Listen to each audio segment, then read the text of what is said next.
Hello and welcome to the Grape Explorer, where today it is the world of wine time. A look back at some of the stories I've picked out over the last month throughout the world of wine, wherever possible, trying to find the lighter hearted stories that we find. And we're going to start off in 2020 with an actual look back to 2019 and a story that I've picked up from Wine Enthusiast about the most searched for wines in 2019 on winemag.com. Wine Enthusiast went through the browsing histories of thousands of people. A bit voyeuristic, unusual job to say the least. I don't want anyone looking at my browsing history. To find out which were the most sought after wines in 2019. Interestingly for me, what came out of this was that people are looking for wines that are incredibly reasonably priced.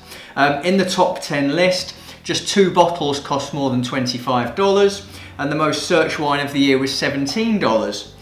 Domestic bottles in the United States reigned supreme, with Cabernet Sauvignon and Pinot Noir dominating the list. I'll put a link to that particular story down below so you can take a look at some of those wines for yourself. Like I say, Pinot Noir and Cabernet definitely dominating here. The top 2 are Pinots, number 3 is Cabernet Sauvignon, and number 4 is a Pinot as well. So those are the wines people are looking for.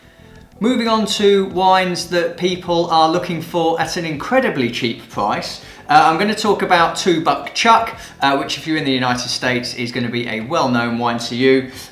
This is a wine that is made by Charles Shaw. It's popularly known in the United States as 2 Buck Chuck. And it's really living up to its title because Trader Joe's are now selling bottles of this wine for just $1.99. Now, I'm not from the United States, never had it before in my life. Really want to hear from you in the comment section below what 2 Buck Chuck is actually like.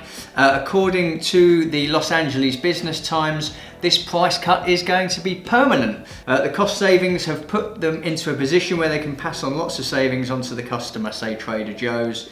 The cost of Charles Shaw wine reportedly increased to a whopping $2.49 in 2013 and up to $3.79 in other states due to additional taxes. So I'm sure for some of you, coming back down to $1.99 can be nothing more than a very welcome story.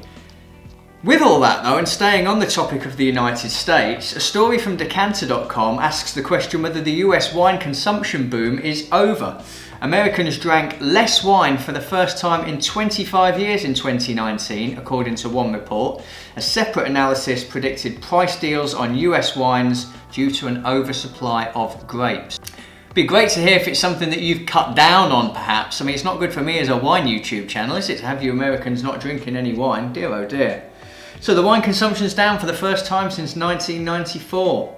Silicon Valley Bank reports say sales of premium US wines are still growing. So it looks like the mid to lower end of the market is where this is actually reducing, but the wine supply chain is stuffed and consumers can expect good discounts this year. And I'm not just talking about your 2 Buck Chuck. The story goes on to say that younger people were opting for spirits over wine, although sparkling wine sales rose by 4% in volume during that period. So sparkling wine's still incredibly popular. You know, things like Prosecco are of course incredibly popular. They have been so for years. Now, one country where wine consumption certainly isn't going down is France. However, this month in January, France has launched their first ever Dry January campaign, which is not being met particularly popularly.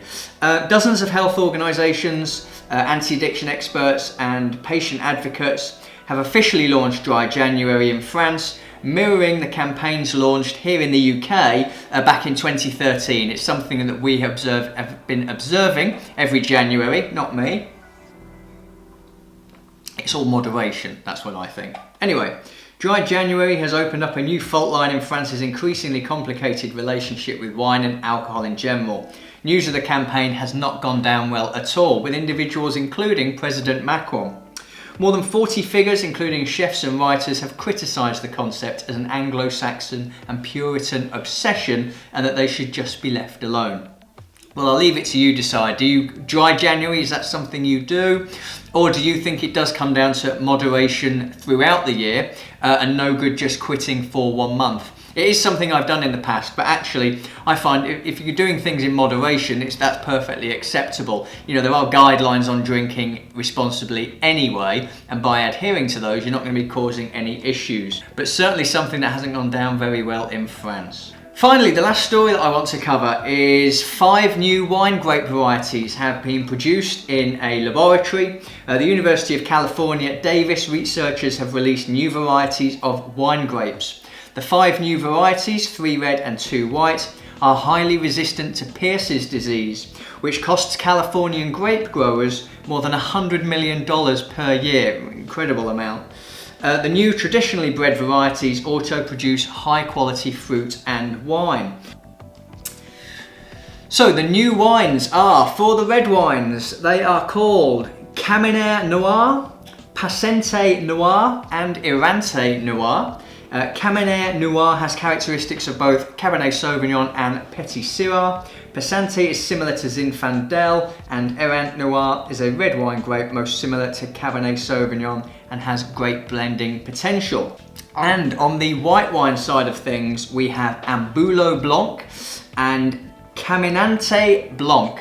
Not sure if I said that right. Ambulo Blanc is similar to Sauvignon Blanc and has been tested at a number of sites in California. And Caminante Blanc has characteristics of Sauvignon Blanc and Chardonnay. Wines have been made from all of the fruit and ranked very highly. Field trials are currently underway.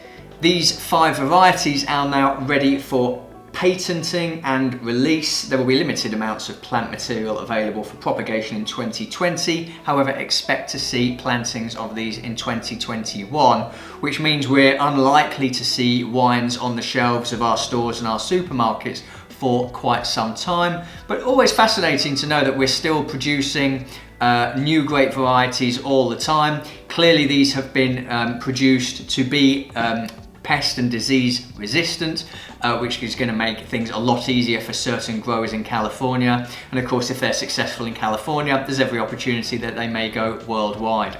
But there we are, there's some news for January 2020. Hope you found this interesting. If you found any stories yourself, don't forget to let me know in the comments section below. I'm the Grape Explorer, and I'll see you again soon. Cheers.